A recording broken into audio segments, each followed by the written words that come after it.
जन्मेको दिनलाई चाहिँ हामीले मधुमेह दिवस भनेर विश्व स्वास्थ्य सङ्गठन र यो अन्तर्राष्ट्रिय मधुमेह समाजले चाहिँ यसलाई चाहिँ अनुकरण गरेको अवस्था छ। हरेक वर्ष चाहिँ हामी विभिन्न कार्यक्रमहरू गरेको छौँ। अघिल्लो वर्ष हामी यही गैँडाकोट मधुमेह समाजसितै बसेर एउटा अन्तर्क्रिया कार्यक्रम जस्तो पनि गरेका थियौँ। त्यही त हामी सानो छौँ, तर यो विभिन्न कार्यक्रम अरू ठाउँमा पनि यस्तै भइरहेको छ। कतिपयजनाहरू मानिसहरू यत्तिकै पनि आएर चेक चाहिँ गरिराख्नु भएको छ होला, तर हामीलाई हाम्रै परिवारमा अरू कसैलाई मधुमेह छ कि छैन भनेर हामीले चेक नगरेका नै हुन्छ। नेपालकै आकलन गर्ने हो भने यदि 100 जना मान्छेहरूलाई हेर्नुभयो भने 9 जनालाई चाहिँ सुगर भएको देखिन्छ। नेपालमा 18 वर्ष कटेका 100 जना मानिसहरू हामीले हेऱ्यौँ भने उनीहरूलाई चाहिँ 9 जनालाई चाहिँ मधुमेह छ। तर ती 9 जनामध्ये चाहिँ आधीलाई चाहिँ मधुमेह छ भन्ने नै थाहा। तपाईँहरूमध्ये कतिलाई यदि सुगर छ भने कतिपय यति अरू कुनै जाँचको लागि चेक गर्दाखेरि अनि ल सुगर धेरै छ है भनेर पत्ता लागेको अवस्था नै हुन्छ। अनि यसको सुरुवातको अवस्थामा कुनै लक्षण नहुने भएको भएर पनि यसलाई हामीले साइलेन्ट किलर भन्छ। भनेको यसलाई थाहा नपाइकन मारेको। यसले एकैचोटि असर गर्यो भने यसले मुटुमा, मृगौलामा हामीले सुनिरहेकै छौँ होला, आँखामा, छालाहरूमा, नसाहरूमा असर गरेको कुनै पनि अङ्गलाई चाहिँ असर गर्छ।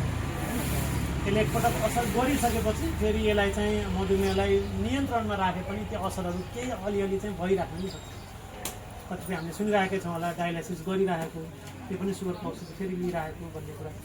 भनेको यो यदि नियन्त्रण राखेन भने यसले ल्याउने जटिलताहरू जलाइ नै हुँदैन। त्यो भन्दै गर्दामा हामीले यो वर्षको नारा, यो मधुमेह दिवस अथवा यो वर्षभरि चाहिँ सुगर भएका बिरामीहरूको स्वस्थताको लागि, स्वस्थता भन्दा बित्तिकै शरीरमा सुगर 200 भन्दा कम हुँदैन मात्र स्वस्थ भनिन्छ। स्वस्थ भनेको चाहिँ तपाईँको शारीरिक स्वस्थता हुँदैन, तपाईँको मानसिक स्वस्थता हुन्छ। कतिपय सुगरका बिरामीहरू चाहिँ काममा काम गराएमै फलाङ्गला सुगरसँग हेर्दै गर्ने अथवा कुनै ठाउँमा कामै नपाउनेदेखि लिएर समाजमै कसैले चाहिँ फलाङ्गला सुगर छ भन्ने हुन्छ। परिवारले कहिले भन्छ फलाङ्गला सुगर कुरा छुट्टै खाना दिनुपर्छ, छुट्टै बस्नुपर्छ भन्ने हुन्छ। र अर्को चाहिँ हाम्रो सोसाइटी अथवा चाहिँ इमोसनल सपोर्ट पनि हामी सबैले हेर्नुपर्ने हुन्छ। अनि सुगर कन्ट्रोल हुँदैमा मात्र हुँदैन, अरू चिजहरूलाई पनि हेर्नु। एउटा मान्यता छ यदि 10 जनालाई सुगर छ भने 4 जना मध्ये चाहिँ ती 10 जना मध्ये 4 जनालाई चाहिँ कुनै न कुनै तरिकाले मानसिक तनाव हुन्छ सुगरले गर्दा। औषधि खान पर्ने कारणले होला, सुगर नियन्त्रण नभएर होला, अथवा चाहिँ घरमा खानै पकाउँदा पऱ्यो, के गर्दा पऱ्यो भने आफूले छुट्टै मैले त छुट्टै पकाउनुपर्छ भन्ने एउटा तनावले होला। त्यो तनावले गर्दाखेरि लगभग 10 जनामा 4 जनामा तनाव।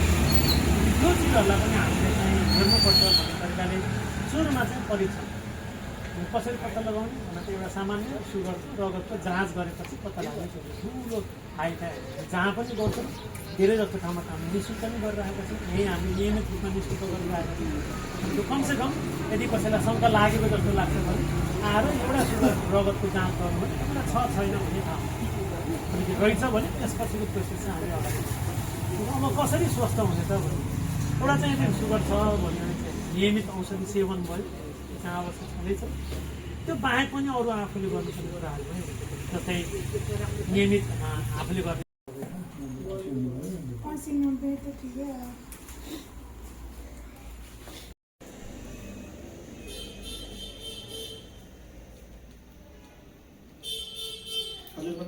मेरो दिल उच्च